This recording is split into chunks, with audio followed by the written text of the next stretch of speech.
Gwych. Bore da a croeso cynnes iawn i chi i'n gwasanaeth pob oed ni bore yma. Croeso i chi sy'n ymuno fy ni adra hefyd. Dwi'n gobeithio y cawn ni fendith yn addoli, yn gwrando ar un o'r hanesion am Iesu Grist just cyn y Pasg, ac yna trwy hynny ddysgu gwersi ynglyn â pwy ydy Iesu Grist i ni heddiw hefyd. Nawn ni gychwyn efo cyhoeddiadau. Cofiwch, nos Ferchar, mi fydd yn cyfarfod aelodau ni ar Zoom am 8:00. Felly os newch chi roi hwnna yn eich dyddiadur. Ac os na unrhyw beth da chi eisiau godi, sa chi'n gadael i'r heniriaid wybod cyn dy Merchar os gwelwch yn dda. Wedyn clybia yr un pryd a garfar ar nos Wener. A wedyn bora dy Sul, achos bod gwyliau Pasg di cychwyn, mi na ddim ysgol Sul, ond mi fydd na wasanaeth yma am 9:10 dan nofal David Picton Jones. A fydd na ddim astudiaeth heno chwaith, achos bod ni'n mynd i gael picnic a byddwn ni yma yn y pnawn, fel bod ni ddim yn gorfod brysio i'n byd arall. Fydd na ddim cyfarfod gyda ni heno chwaith. Felly mwynhewch gwmni chilydd, os da chi wedi dod â picnic efo chi, bach yn hwyr, checio os da chi wedi cofio rwan. Ond yna ddigon o siopa Bangor, yn Llansannan ar ddy Sul, os da chi wedi anghofio dod â picnic. Na fo? Oeddech chi'n mynd i golli allan, ond yn Bangor, digon o lefydd i chi fynd. Dyna'r cyhoeddiadau. Mae yna lyfrau yn y cefn, a mae Steff yn mynd i ddod ymlaen jyst i ddeud gair bach wrthon ni ynglyn â'r stondin lyfrau yn y cefn.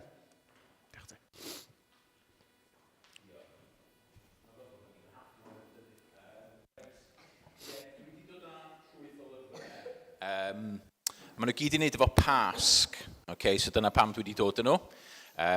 Mae gennym ni lwyth o lyfrau dros ben yn yr swyddfa Mangor. Felly mae pob llyfr yn y cefn yna, fedrwch chi gael o'r 50% i ffwrdd, so hanner pris.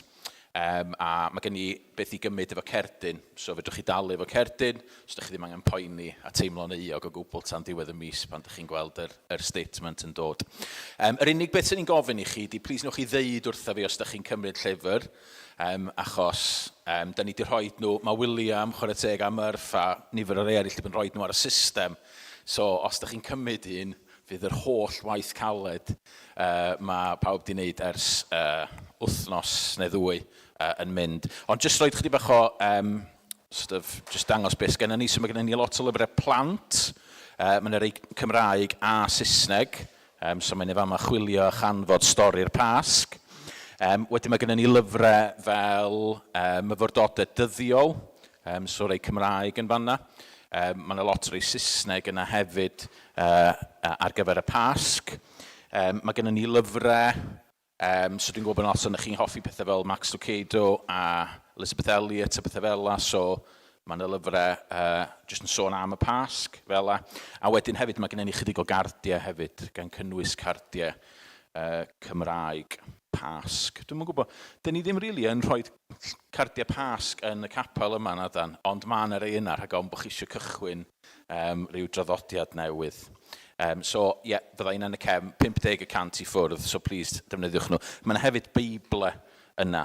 Dwi'n gwybod bod weithiau mae'n handi cael Beibl Cymraeg, so mae yna Beiblau canllaw a Beibl Cymraeg newydd yna hefyd.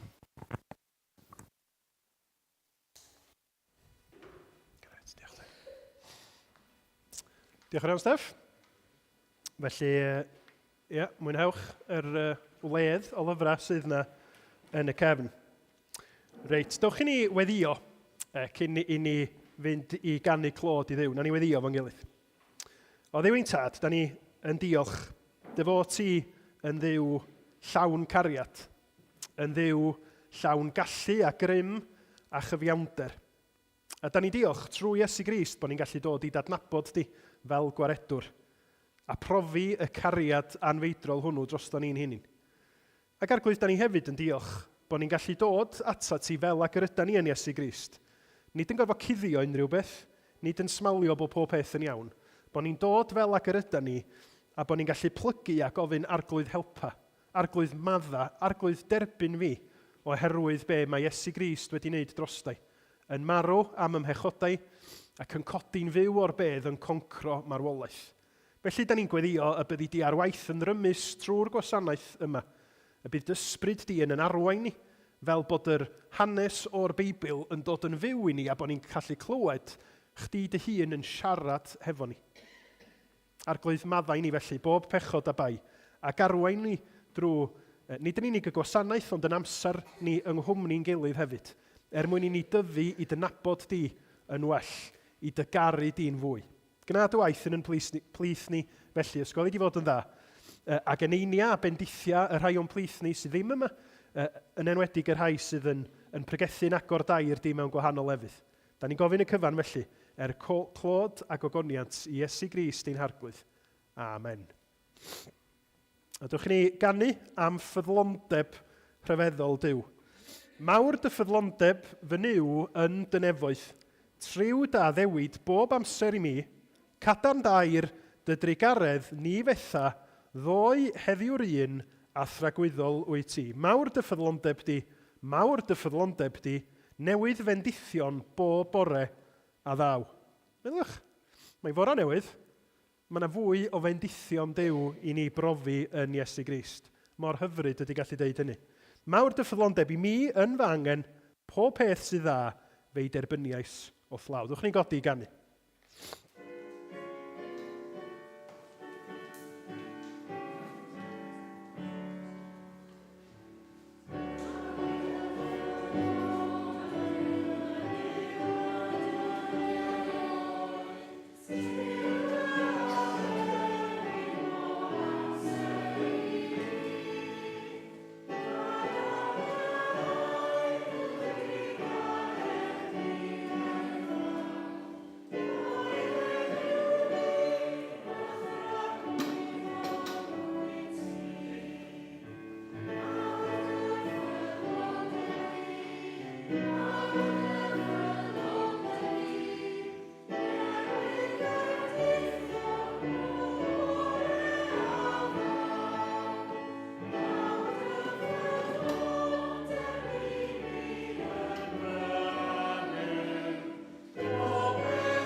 Rwan ta, fyswn i'n hoffi 4 person i ddod i fy helpu rwan. A maen nhw'n gorau bod yn 4 person eitha dewr. Ia, Daniel, Anna, Aran, Elain, dwch chi te? Reit. Dylsa chi wedi gofyn I fi be da chi fod I wneud gyntaf. Achos ar gyfer y dasg yma, swn i'n hoffi tasa chi yn tynnu'ch sgidiau'ch sana, please. Iawn? Ydych traed chi'n drewi? Na? Tynwch eich sgidiau'ch sana. Da chi eisiau fi egluro be fyddwch chi'n neud gyntaf? Ia? Reit. Wel, mae Anti Gwenno yn mynd I fynd trwodd a paratoi rhywbeth. Iawn? A wedyn dwi yn mynd I roi mwgwd ar eich llygyd chi. A wedyn, dyma lle mae'r darn dewr yn dod. Dwi eisiau chi roed eich traed, noeth, heb sgidiau sana, mewn I rhywbeth. Da chi ddim yn mynd I wybod be ydi o. A deud wrtha I be ydi'r peth mae'ch traed chi'n mynd mewn iddo fo. Oce? Ydych chi eisiau newid eich meddwl? No. Oce. Reit ta. Os newch chi gyd dynnu'ch sgidiau'ch sana ta, wel, un esgid a hosan. Da chi'n mynd gorau gwneud y ddwy. Ne, wel, gewch chi. Gewch, iawn, un droed fydda I angen. Iawn? A wedyn, dwi'n mynd I roi mwgwd dros o'ch llygyd chi. Oce, na ni gychwyn pen yma. Oce? Mae rhaid chdi ddeud y gwir bod chdi methu gweld dim byd. Oce? Ti'n gallu gweld rhywbeth? Na. Oce, gan I weld? Oce, troed, gwych. Oce. Felly cofiwch, cwbl fyddwch chi'n gorau wneud ydy teimlo efo'ch troed a trio gweithio allan be ydy'r peth mae'ch troed chi mewn yno fo. Oce? Ti'n gallu gweld? Na. Oce. Da ni'n barod am yr un cynta. Da chi siwr? Be? Daniel gynta? Ie. Gei di ddangos I bawb be dio, fel bod nhw'n gwybod? Oce. Dyna dy droed yna, mae yna fwcad bach yma. Reit. Deud eto? Cerig. Cerig. Ti eisiau trio eto? Dwi'n meddwl na cerig, di. Dwi'n meddwl na cerig. Ti eisiau tynnu? Da iawn. Clap I Daniel. Mae'n freezing. Gwych. Mae o'n freezing. Mae di dod o'r arri bore yma. Dyna pan mae'n freezing. Reit. Oedd hwnna'n hawdd neu anodd? Ydy o'n mynd yn anoddach? Ti'n nabod fi'n dda ar yn. Reit, eisiau di, wan. Neu, just cuddio hwnna.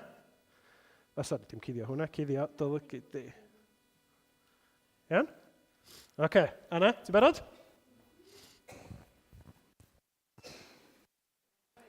O, gei di ddweud y ddwy droed I mewn I fanna.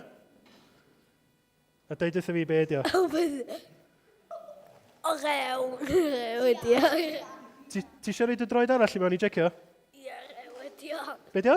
Rew. Tyna dy fwgwd. Ardderchog, rhew. Da iawn. Wo. Be, I ni just pasio hwnna ymlaen. Gai, dyn ni'n rhaid ti? O, ti'n gallu dynnu fo? Neu dwi wedi rhaid un yn cefn.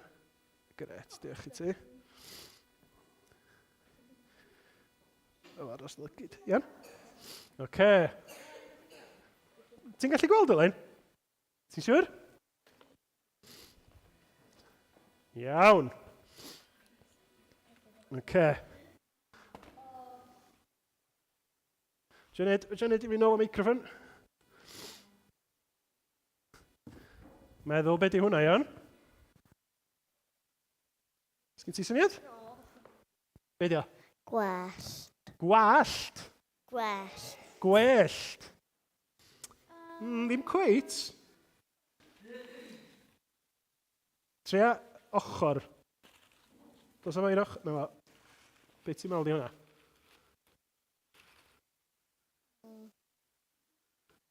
Ydy o'n sych? Yndi? Be ti'n meddwl? Ti eisiau trio unwaith eto? Be ti'n meddwl?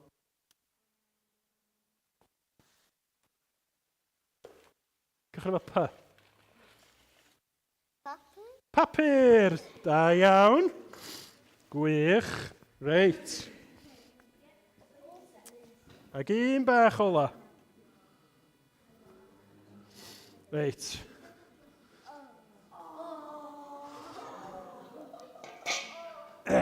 Watcha di.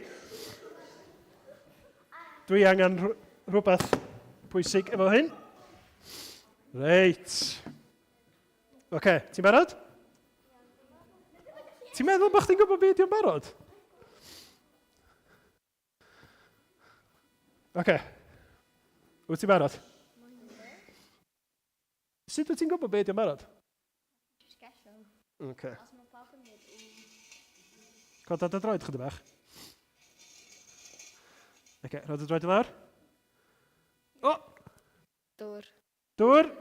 Cywir. Da iawn. Na ti, gei di sychu dy droed efo hwnna. Arbennig. Diolch i chi. Clap fawr iddyn nhw.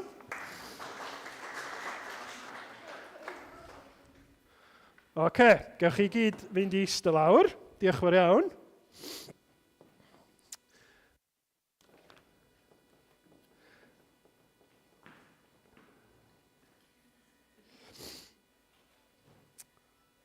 O, diolch.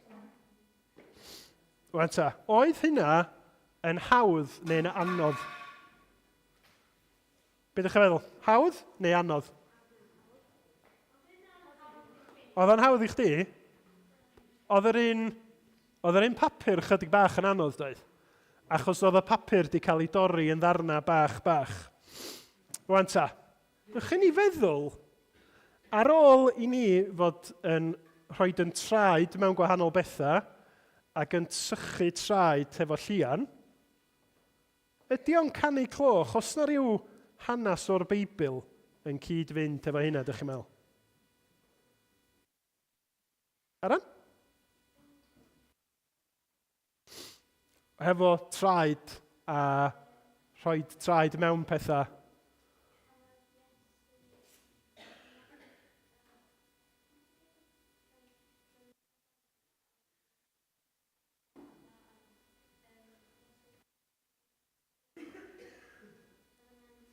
Da iawn.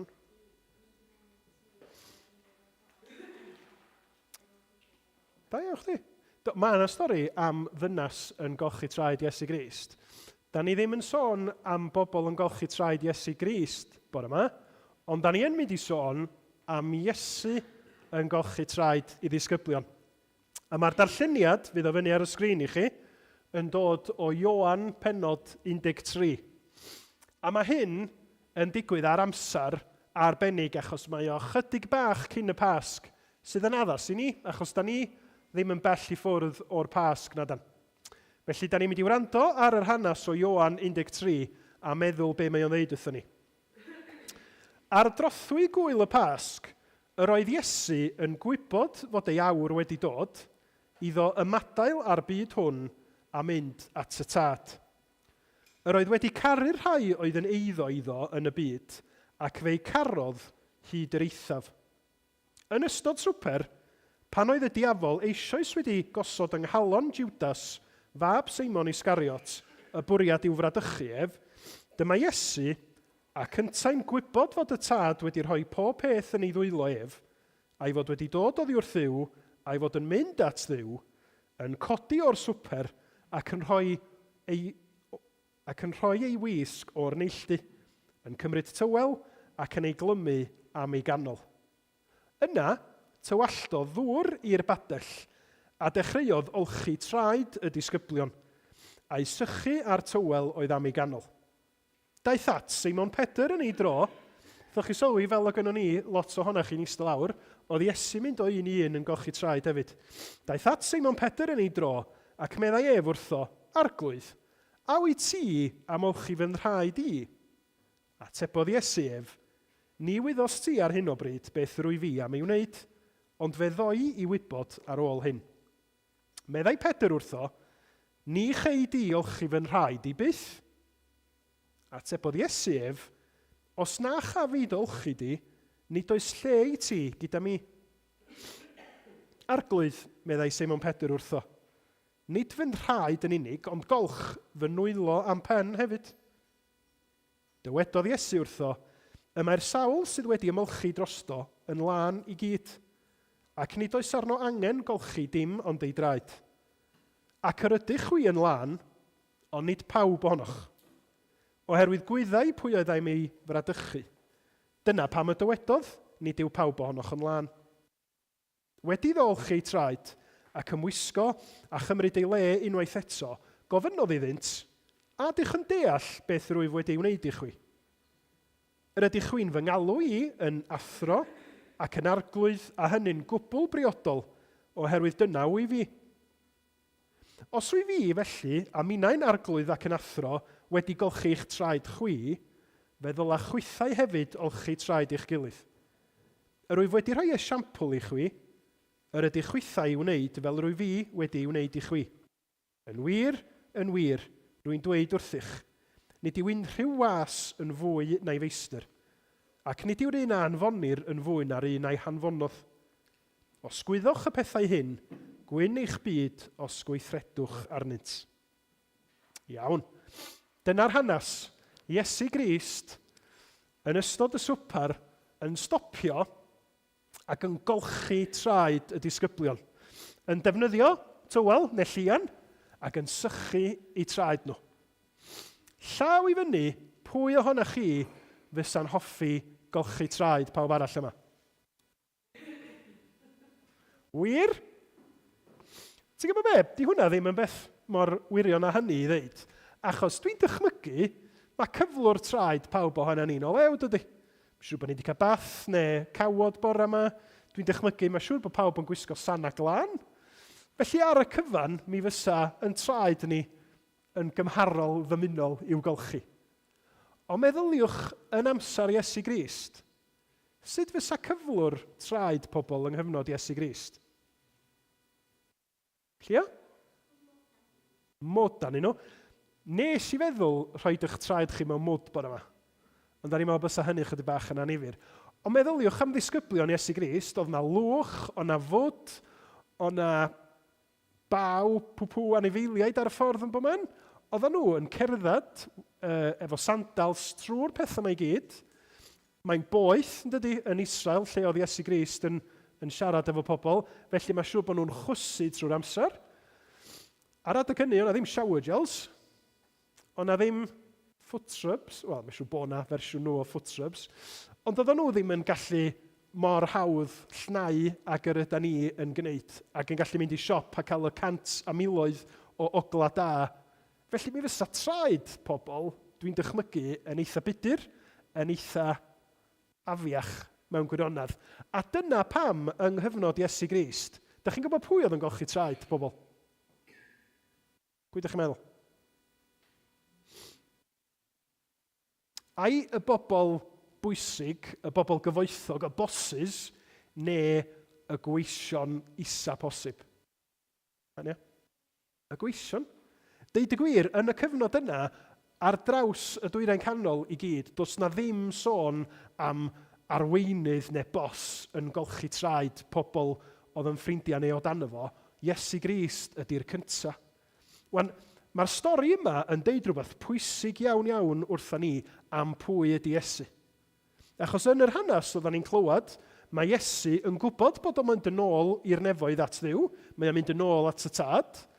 Mae o wedi deud yn yr hanes, mae o'n athro ac yn arglwydd, mae'n iawn i bobl alw fo'n hynny, ond eto, fo sydd yn frenin ac ar holl rym ac awdurdod na, fo di'r un oedd yn golchi traed y disgyblion.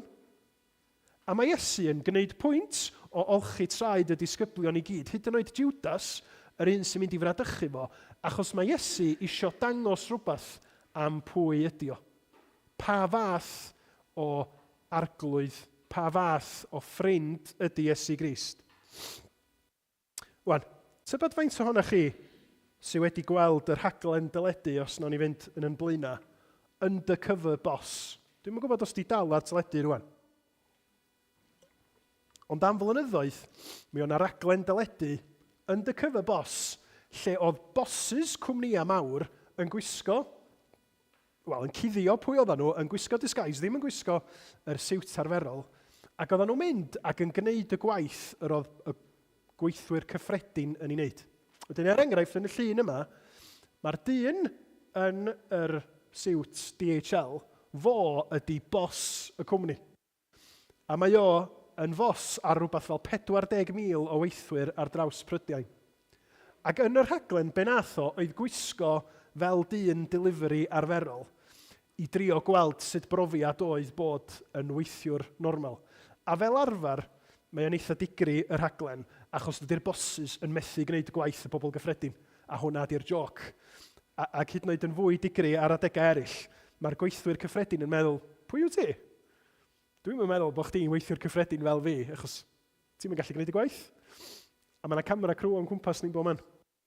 Ond pan da ni'n meddwl am Iesu Grist, di Iesu Grist ddim yn cuddio pwy ydi o'na di. Deud y gwir, be mae'r Beibl yn dweud ydy bod Iesu Grist wedi dod i'r byd mwyn i ni weld pwy ydy Duw. Mae o'n datguddio Duw i ni. Ac un o'r ffyrdd mae Iesu Grist yn dangos i gariad tuag at i ffrindiau i ddisgyblion ydy trwy wneud y peth yma. Trwy gael ei ddilo yn fudur. Trwy wneud pethau fysa lot o hynny ni'n mynd, mae hynna'n afiach.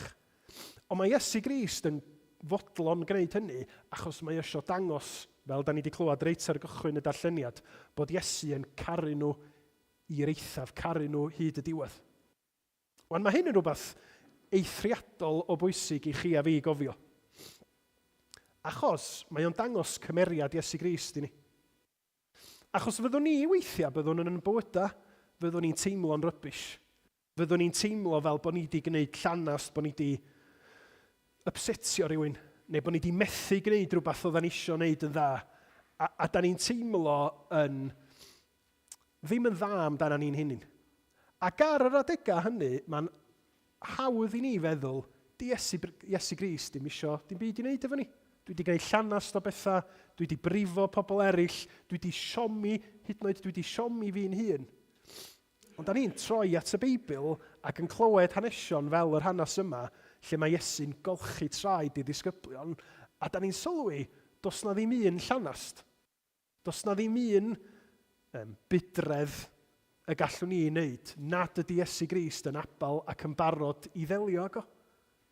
Felly, ella bod chi'n teimlo'n rybys amdana chi'ch hun, ella bod gynnoch chi ffrindiau sydd yn troi cefn yna chi, ond sbiwch ar Iesu Grist. Mae Iesu Grist yn fodlon gwneud y peth, dos na neb arall eisiau wneud. Delio hefo traed budur pobl sydd yn dangos bod o'n fodlon delio hefo problema, hefo anghenion bywyda chi a fi heddiw hefyd. A mae yna adnod yn Rhufeiniaid 8, lle mae Paul yn sôn am gariad Duw ac yn deud, achos bod cariad Duw mor glir yn Iesu Grist, peidiwch byth a ama bod ei gariad o ddim digon ar eich cyfer chi. Dyma'r adnod, Rhufeiniaid 8:32. Nid arbedodd Duw ei fab ei hun, ond ei draddodi i farwolaeth trosom ni oll. Ac os oedd ei fab, sut y gall beidio a rhoi pob peth i ni gydag ef. Yng nghyfnod Iesu, do'n na ddim byd is na twtsiad traed pobl a golchi traed pobl. Mae Iesu'n fodlon gwneud hynny.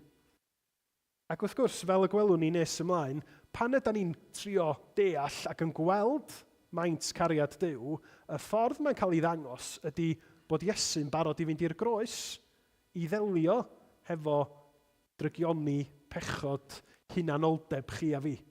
Mae o'n dangos y cariad yna mor ddisglair. A nawn ni feddwl chydig bach yn fwy am hynny yn nes ymlaen, y cysylltiad rhwng Iesu yn golchi traed y disgyblion a Iesu'n marw ar y groes. Ond cyn hynny, da ni'n mynd i ganu am pa mor fawr ydy cariad Duw. Yr emyn, da ni am ganu, mor fawr yw cariad Duw y tad, ni ellir byth ei fesur. Fe roddodd ef ei fab yn iawn i achub gwael bechadur. Does neb all ddirnad maint ei boen pan guddiodd Duw y tad ei wedd, aeth twyllwch didew drwy y tir mwyn i'n gael tangnefedd. Diolch.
Iawn, da ni am gael cyfle i weddio efo'n gilydd rwan.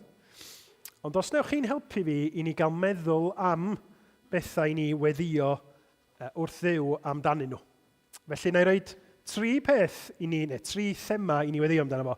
Gynta, rhywbeth i ni ddiolch i ddiw amdano fo. Mae'r rhan o'n moliant ni, rhan o'n rhoi clod i ddiw ydyn ni'n neud, ydy diolch i ddiw am rhywbeth mae'n di wneud. Felly, meddyliwch am rhywbeth y gallwn ni ddiolch amdano fo. Rhywbeth y gallwn ni ofyn i ddiw am help efo fo. Unai ni, neu unrhyw beth sy'n digwydd yn y byd. Ac yna, rhywbeth yr ydyn ni angen deud sori amdano fo. Rhywbeth yr ydyn ni angen gofyn i ddiw am faddeiant amdano fo, iawn?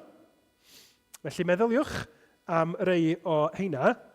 Gewch chi weiddi nhw allan a wedyn na i weddio am y pethau yna, iawn? Felly, rhywbeth i ddiolch i ddiw amdano fo, yn gyntaf. Rhywbeth i ofyn i ddiw am help efo fo. Ac yn ola, rhywbeth i ofyn, neu rhywbeth i ni ddeud sori amdano fo, gofyn i ddiw am faddeiant amdano fo. Okay? Okay. Cynta, allwch chi feddwl be allwn ni ddiolch i ddiw amdano fo bore yma? A di hwn ddim wedi gyfyngu unrhyw oed, felly geith unrhyw un ohonych chi awgrymu. Rhywbeth e gallwn ni ddiolch i ddiw amdano fo bore yma. Cynan. Eto, sori, dwi'n gallu gwrs. Bywyd. Gwych. Diolch i ddiw am yn bywyd ni ardderchog. Rhywbeth arall? Diolch i ddiw am ei ffyddlondeb o, da ni newydd fod, wel, reit ar gychwyn y gwasanaeth, o da ni'n canu am ffyddlondeb Duw, bod o'n cadw at iair. Da iawn. Be am ni feddwl am rhywbeth da ni, neu mae'r byd angen help Duw hefo fo'n ail? Chi'n meddwl? Beth da ni angen help Duw efo fo? Cyna? O. Diwedd i'r rhyfeloedd sy'n yna, ia'n sicr. Yna rhyfeloedd ar draws y byd, da ni eisiau gofyn i ddiw ymyrryd i helpu pobl yn y sefyllfa yna bod y rhyfeloedd yn dod i ben cynnan. Mwy o bobl wybod am ddiw a Iesu Grist, da iawn. Ie, da ni'n sicr isio gofyn i ddiw helpu hefo hynny. Wan prawf ydy, a fi'na heb sgwennu, dwi'n mynd i gofio hyn. Atgoffwch chi, ffyddlondeb Duw, da ni'n diolch am ffyddlondeb Duw, da ni'n diolch am y bywyd mae Duw yn rhoi i ni, da ni'n gofyn am help i ddod â diwedd i'r ryfeloedd, a help i fwy o bobl ddod i glywed am Dduw a Iesu Grist. Chi'n meddwl am 2 beth i ni ofyn, neu i ddeud sori wrth Dduw amdano fo, neu gofyn am faddeiant. Llwch chi feddwl, beth da ni angen deud sori amdano fo? Ewa, cynnan ti am ffôn fan yma? Gw'n ta? Siarad yn ysgol. Torri'r rheola, ie? Ie, mae hynna'n wir, hyd yn oed i ni sydd ddim yn yr ysgol, da ni'n torri'r rheola weithio yn dydyn, ac yn gwneud pethau ddylsyn ni ddim yn dweud, da iawn, ie? Un peth arall? O, mae Cynan di roed i law i fyny, gwan ta.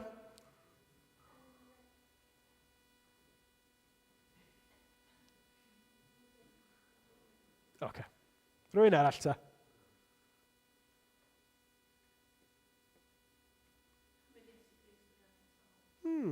Cymryd Iesu Grist yn ganiatal. Mae'n hawdd i ni wneud hynny, dydy. Da ni'n dod i capel, da ni'n mynd i clwb, a mae'n hawdd i ni feddwl bod Iesu Grist jyst yna'n gwneud be mae'n gwneud, a bod ni'n gorfod moli fo, bod ni'n gorfod ei diolch, a jyst meddwl bod o fel rhyw fath o butler yn gwneud pethau da ni eisiau fo wneud. Lle mae Iesu Grist go iawn yn frenin, a mae'n bwysig bod ni'n cofio pwy ydi o, a bod ni'n ei foli fo. Gwych. Iawn, dwch i ni gael cyfle i rannu'r pethau mae gyd efo Duw wrth weddio anta. O arglwydd ein Duw, da ni isio rhoi yn clod, yn mawl i ti y bore yma. Yn diolch dy fod ti'n Dduw mor arbennig, yn dad, yn fab ac yn ysbryd glân. A da ni isio diolch dy fod ti'n Dduw ffyddlon. Y Duw yna sydd yn rhoi addewidion i ni ac wedi cadw nhw. Ac yn wir wedi rhoi i ni gymaint yn fwy na da ni'n ei heiddi yn Iesu Grist. Da ni yn diolch i ti am hynny. Da ni'n diolch i ti mai ti ydy'r creawdwr sydd yn rhoi bywyd i ni. A trwy Iesu Grist, dy fod ti yn rhoi bywyd tragwyddol i bob un sy'n troi ata ti. O arglwydd Dduw, da ni eisiau dyfoli di a diolch i ti am yr hoddion hyfryd hynny yr ydyn ni'n ei gael. Ac arglwydd, da ni'n gweddio, y bydd mwy a mwy o bobl yng Nghymru, ym Mangor, yn Sir Fôn, ar draws y byd, y bydd mwy a mwy o bobl yn dod i glywed amdana ti trwy y Beibl a phregethu'r Efengil. Da ni isio i bobl sydd ddim wedi clywed am dy gariad di, ddod i glywed yr hanesion am y Beibl, ac yn fwy na hynny, da ni arglwydd yn deheu y bydd mwy a mwy o bobl yn dod i gredu'n Iesu Grist, yn dod yn blant i ti, ac yn dod yn ddisgyblion i ti sydd eisiau deud wrth i ffrindiau teuluoedd, mae yna rhywun wedi dod i'r byd i roi bywyd newydd i ni, i faddau ni yn pechod, i ddangos i ni. Da ni'n yma'r ben yn hynny. Mae gennym ni Dduw sydd wedi'n creu ni a'n caru ni, a mae eisiau ni fod yn ffrindiau hefo fo. Da ni arglwydd hefyd yn gweddio am gyflwr y byd ac yn gofyn arglwydd y byddi di'n agos at rei sydd mewn amgylchiadau ofnadwy. Da ni'n gwybod am ryfeloedd yn y Dwyrain Canol, yn Wcrain. Da ni'n gwybod arglwydd am y tensiwn a'r casineb sy'n yna mewn gwledydd fel Haiti. A da ni'n gofyn arglwydd y byddi di'n torri ar draws y casineb yna sydd rhwng pobl sydd yn arwain at y mosod ac amdrin a'r rhyfeloedd. Da ni'n gofyn y byddi di'n dod â heddwch ac y bydd pobl yn dod i weld na nid casineb a gelyniaeth ydy'r atab, ond yn Iesu Grist, bod na gymod ac undod rhwng pobl yn dod.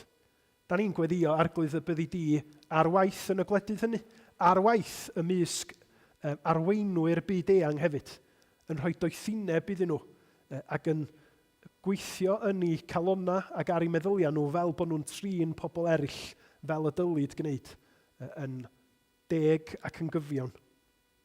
Arglwydd, da ni hefyd yn cyfadda i ti bod ni yn bechaduriaid.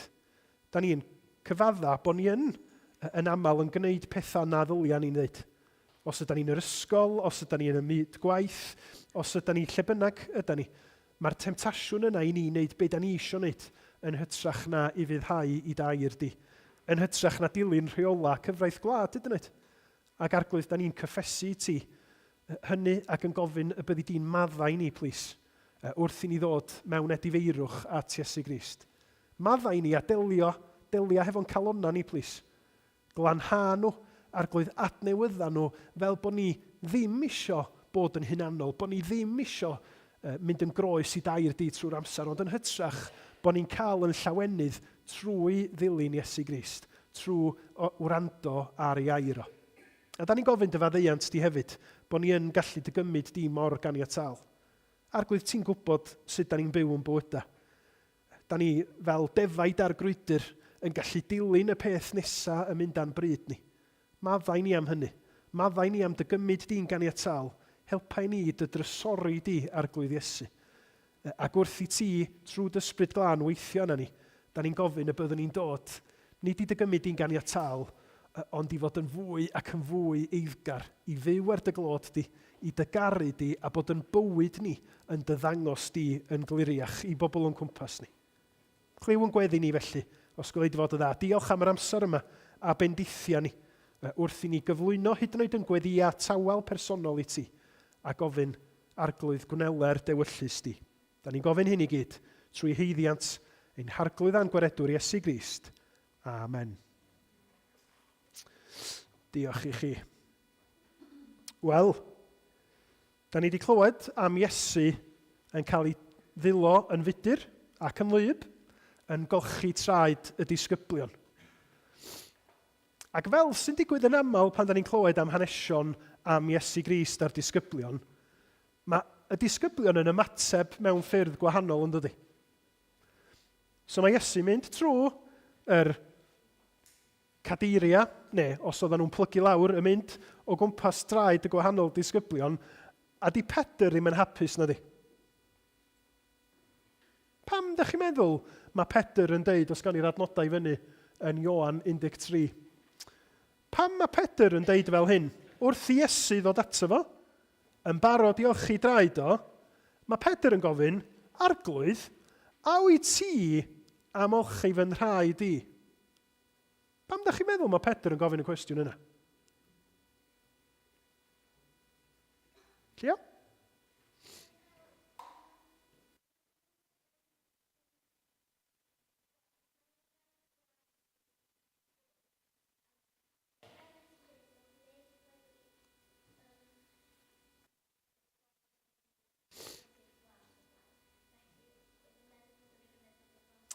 Ia, ti'n hollol gywir.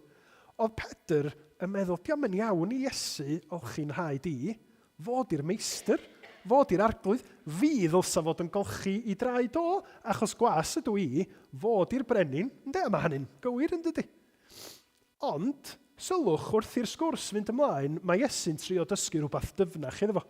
Nid dim ond sôn am olchi traed budur, mae Iesu yn gwneud hyn mwyn dysgu gwers bwysicach am be mae o yn mynd i wneud. Cofiwch, mae hyn yn digwydd cyn i Iesu Grist fynd i'r groes, a mae o'n trio dysgu i ddisgyblion be mae Iesu mynd i wneud drostyn nhw wrth farw ar y groes mewn chydig amser.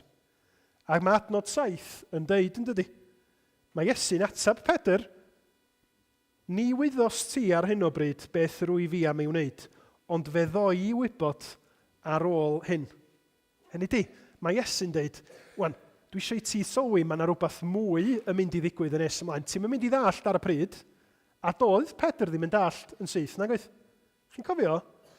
Pan mae Iesu yn mynd i'r groes, mae Pedr yn dweud, dwi'n mynd abod o, a mae'n rhedeg i ffwrdd.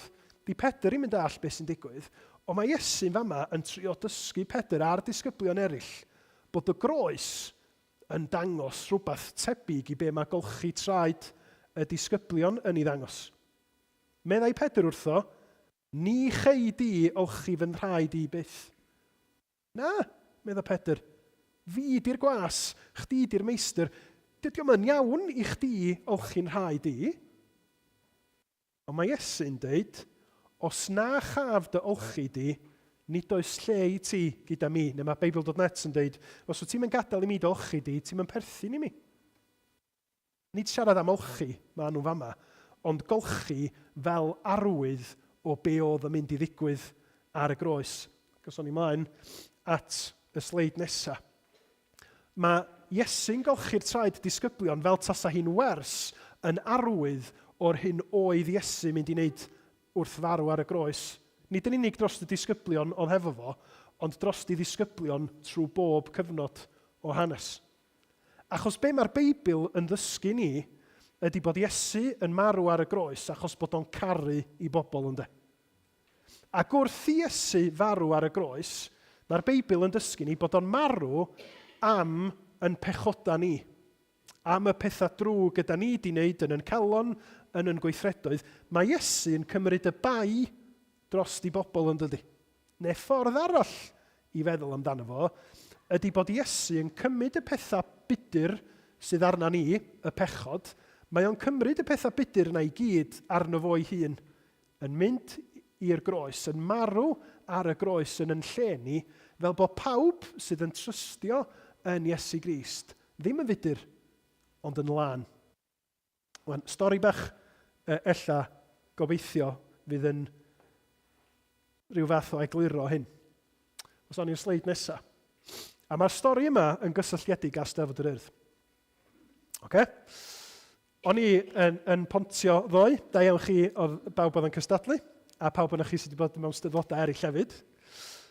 Ond oedd bod yn Steddfod yr Urdd yn peri lot o atgofion ar y cyfan anfelus i fi o fod yn Steddfod yr Urdd pan o'n i'n hogyn bach. Ac o'na un digwyddiad arbennig ddigwyddodd i fi pan o'n i yn ysgol uwchradd. Ac o'n i yn rhan o cor hogia pa bynnag flwyddyn oedden ni.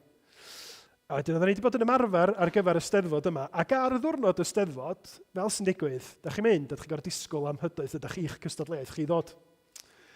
Ac yn hytrach na bod i mewn yn y neuadd hefo pawb arall, nes i a'n ffrindiau i gyd feddwl, a i jyst mynd allan am dro. Felly dyma ni'n mynd. Ac yn ysgol Dyffryn Conwyn Llanrwst oedd y Steddfod hon. Ac mi oedd yna lwyth o geir yna wedi parcio ar y cae rygbi. Ac oedden ni yn, dwi'n cofio beth oedden ni'n neud yn siarad, a nathon ni sylwi bod yna un car wedi mynd yn sownd ar y cae rygbi. Ac oedd y car yn trio dod allan i fynd o'r ysgol, i fynd i'r rwla, ond oedd jyst yr olwynion yn troi yn unfen. Ac o'na griw o 4-5 o'n ni hogia. Be ydych chi'n meddwl nathon ni'n neud? Elain, be ti'n meddwl nathon ni'n neud? Nathon ni wthio'r car, do. Nathon ni fod yn Glyn, nathon ni wthio'r car allan o'r mwd. Da, de. Da?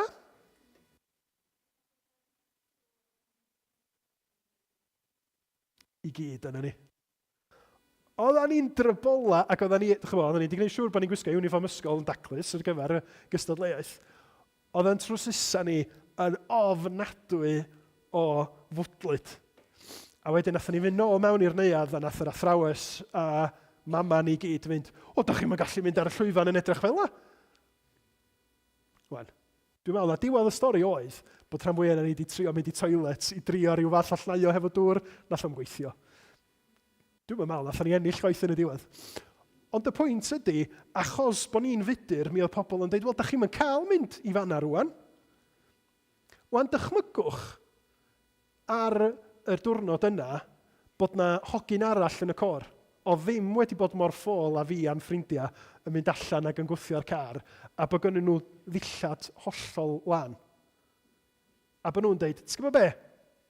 Mae gennau gymaint o feddwl ohona chdi, na ni'n neud swap. Na i gymryd y ddillad budur di, gei di'r dillad glân, bo fi ddim wedi gwneud y peth stupid nes di, ond na i gymryd yr hits. Gei di'r dillad glân a gei di fynd ar llwyfan, ac achos bod fi wedi gwisgo dy ddillad budur di, na i beidio mynd yn dy le di. Mewn ffordd, dyna beth sy'n digwydd ar y groes. Mae Iesu Grist yn cymryd yn bydreddu ni, yr hunanoldeb, y casineb weithiau da ni yn deimlo'n yn calon teg at bobl eraill, y torri rheola oedd cynnan yn sôn amdano fo, mae pawb o hynna'n ei wneud. Mae Iesu'n cymryd hwnna i gyd arno fo'i hun ac yn cymryd y gosb yn lleni ar y groes, fel bod pawb sydd yn trystio'n Iesu Grist fel tasan ni'n cael yn glanhau yn llwyr.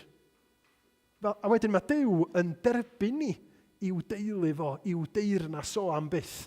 Nid achos bod ni'n berffaith, sa'n neb ohona ni. Nid achos bod ni'n hollol lan, achos bod ni wedi cael yn glanhau gan be mae Iesu Grist wedi wneud ar y groes. A da chi'n gweld felly sut mae golchi traed y disgyblion yn ddarlun gwych o be oedd Iesu'n mynd i wneud. Ac os oedd Pedr yn deud, na, ti'n yn cael yng ngolchi fi, mae o fel bod Pedr yn deud, na, ti'n yn cael marw ar y groes yn lle fi. A mae Iesu'n dweud, mae rhaid i mi dolchi di, mae rhaid i mi farw yn dyledi, achos os nad ydy hynny'n digwydd, ti'n yn cael bod yn perthyn i mi. Ti'n yn cael dod at Dduw di mwy. A mae'n union rhyw fath i chi a fi. Diolch gwahaniaeth, pa mor fler ydy'ch bywyd chi. Ella bod chi'n teimlo ar hyn o bryd mewn sefyllfa anodd. Ella bod chi'n teimlo'n unig. Mae Iesu Grist ar fath gariad teg ata chi, nes bod o nid jyst yn mynd i olchi traed, pobl efo traed budur, mae'n mynd i wneud y peth mwyaf eithafol, mae'n mynd i fynd i'r groes achos bod o'n caru pechaduriaid. Ac felly be mae o'n wneud ydy, mae o'n deud wrtha ni, yn deud, mae rhaid chi adael i fi'ch golchi chi. A fersiwn hynny ni ydy bod ni'n trystio'n Iesu Grist. Bod ni'n deud wrtho fo, bod ni ddim yn cuddio pethau, ac yn dweud, dwi'n berson da, felly mae Iesu'n gorfod yn erbyn ni. Da ni'n dod at Iesu Grist fel Cristnogion yn dweud, dwi wedi gwneud llanast. Dwi yn fudur. Dwi ddim yn heiddi dod at Dduw, ond dwi'n gwybod bod Iesu'n yngharu fi. A dwi'n trystio wrth i Iesu fynd ar y groes bod o'n ynglanhau fi yn llwyr. Ac felly mae'r sgwrs rhwng Iesu a Pedr yn sgwrs bwysig i ni. Dim ni sy'n golchi ni'n hunin yn ysbrydol. Dim ond Iesu sy'n gallu gwneud ni'n hollol byr i ddod at Dduw. A mae wedi gwneud o yn barod. Yn rôl ni ydy trystio, derbyn y glanhad yna trwy ddod at Iesu Grist mewn ffydd. Ac wrth gwrs mae ei gyd yn llifo ata ni fel ac yma cariad Duw yn llifo trwy Iesu Grist ac i weld mor glir wrth iddo fo farw ar y groes. A da ni rwan yn mynd i ganu can yn sôn am gariad Crist yn llifo, ond mae'n gan lle da chi'n gorfod canolbwyntio.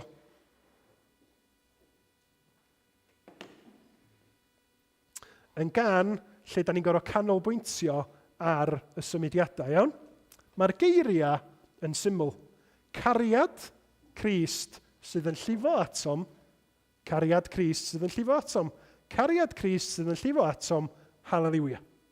So di'r geiriau ddim yn gymlath. Lle mae o'n gymlath ydy'r symudiadau. Okay? Cariad, Crist, sydd yn llifo atom. Cariad, Crist sydd yn llifo atom. Cariad, Crist sydd yn llifo atom. A wedyn, haleluia. Okay? Eto, chydig bach yn fwy cymlaeth. I wneud o'n waith, wrth i ni gannu y geiriau drosodd a drosodd a drosodd, da ni yn deud, neu'n peidio deud y geiriau. Okay? So, ar pennill gyntaf, da ni'n deud cariad Crist sydd yn llifo atom. Yr ail bennill, da ni'n deud Crist sydd yn llifo atom. Wedyn, llifo atom. Dwi wedi drostio fan. Cariad Crist sydd yn llifo. Iawn? A wedyn, da ni'n deud llai bob tro. Mae'n swnio'n gymlaeth pan ewch chi'n neud o, fydd o yn haws. So, ar eisiau dod i ffrind i wneud o i bawb arall? Na? Oce, pawb arall tro eto.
Wan ta, dwi'n mynd siŵr os da chi wedi canu hwnna blaen, ond da chi wedi dysgu hwnna wan.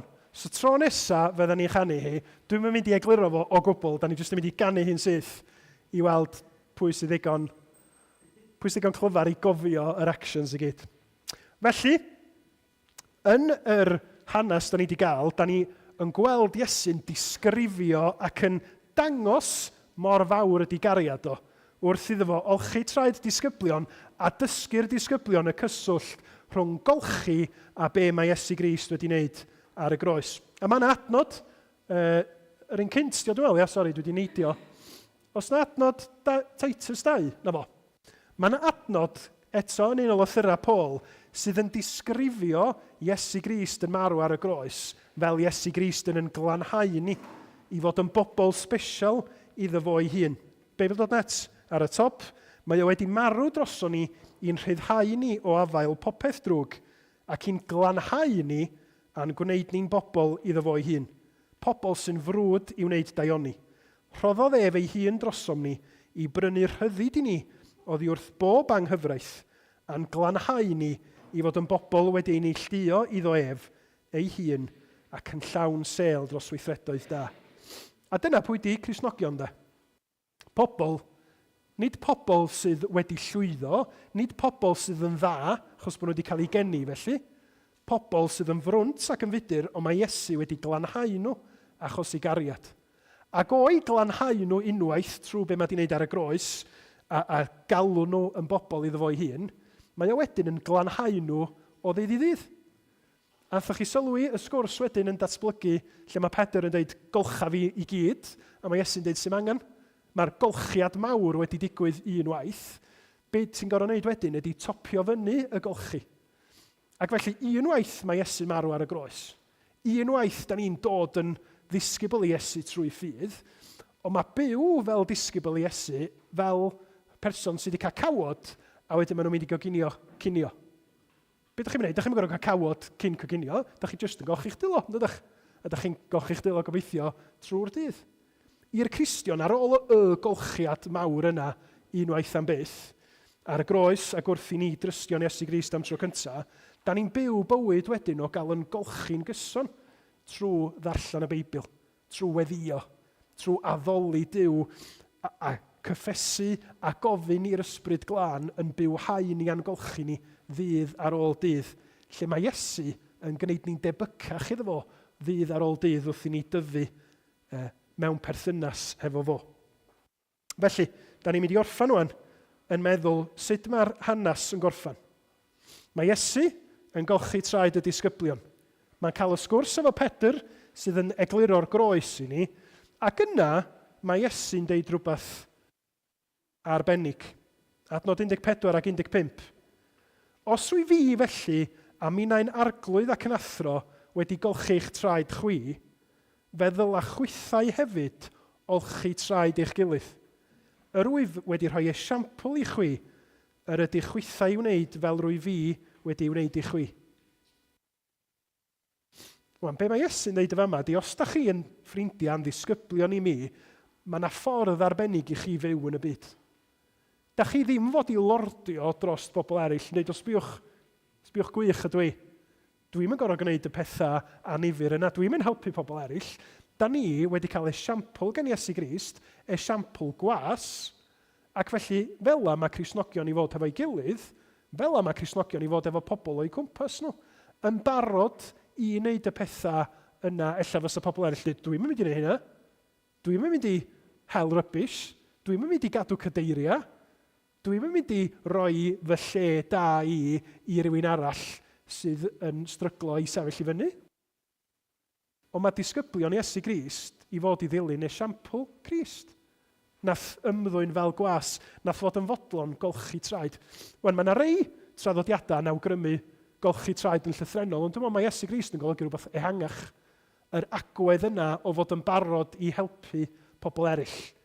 I wneud pethau anodd mwyn helpu eraill o'n cwmpas ni. Felly, mwyn i ni feddwl sut yda ni yn dilyn esiampl Iesu Grist, dwi'n ddiolchgar iawn i Gweno a Llio. Maen nhw wedi gwneud bookmarks bach.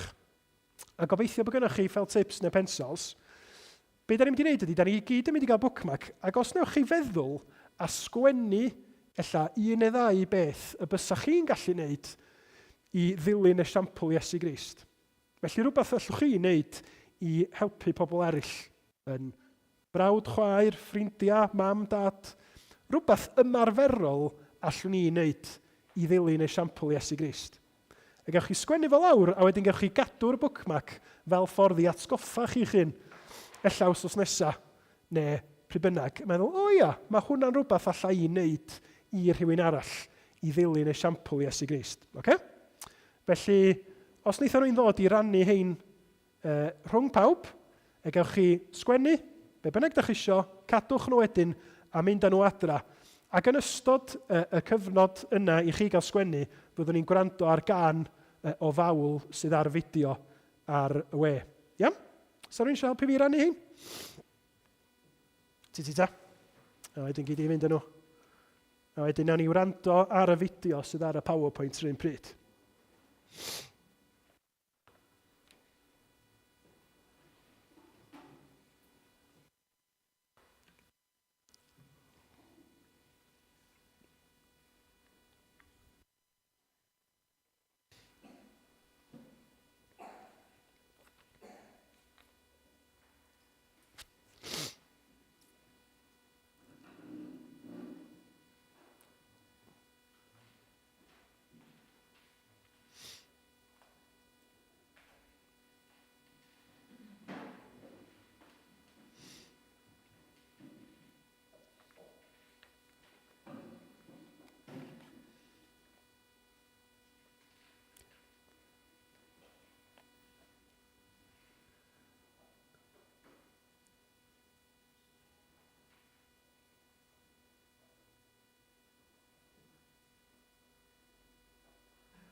Paid by ni. Dim gweithio na? O ie? O, paid by ni. Os di am y gweithio, mae'n union.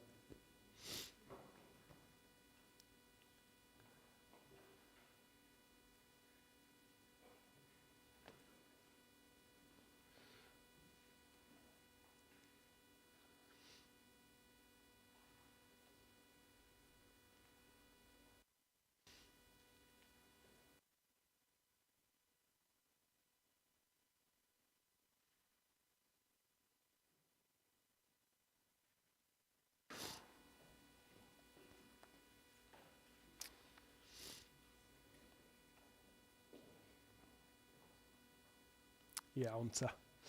Wel, os da chi wedi gorffan, gewch chi orffan o adra.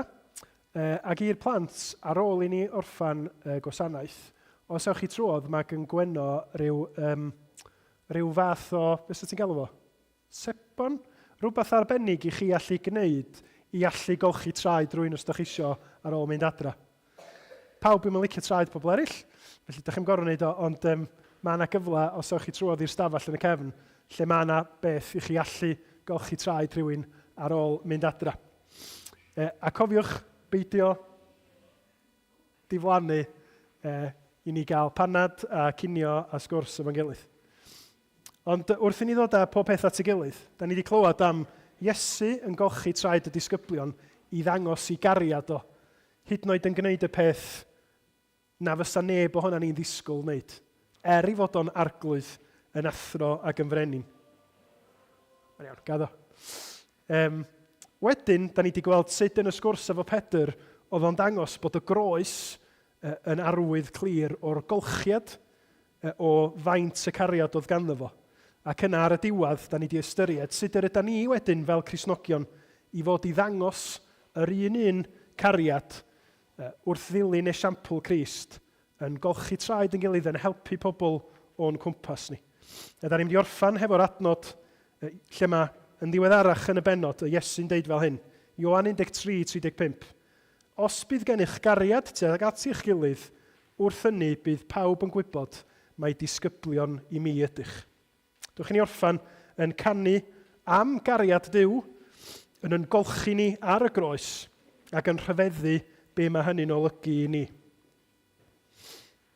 Caned nef a deiar lawr fe gaed ffynon i olchi pechaduriaid mawr yn glau'r wynion.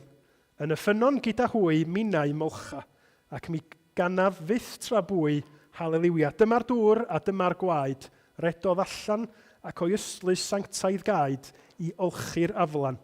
Hon yw'r ffynon sy'n glanhau, yr aflanna yn dragywydd mae'n parhau. Mae golchiad Iesu Grist yn effeithiol i bechaduriaid sydd wedi trystio yno fo am byth. Yn dragywydd mae'n parhau. Haleliwia. Diolch.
Diolch i ti o Dduw am dy gariad.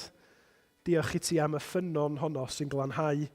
Y ffynon ddaeth oherwydd aberth Iesu Grist ar y groes. Tuda ni ata ti dy hun i brofi o'r glendid, o'r cariad hwnnw, a boed i ras ein harglwydd Iesu Grist, a chariad Duw a chymdeithas yr ysbryd glân, aros gyda ni oll, o'r awr hon hyd byth. Amen.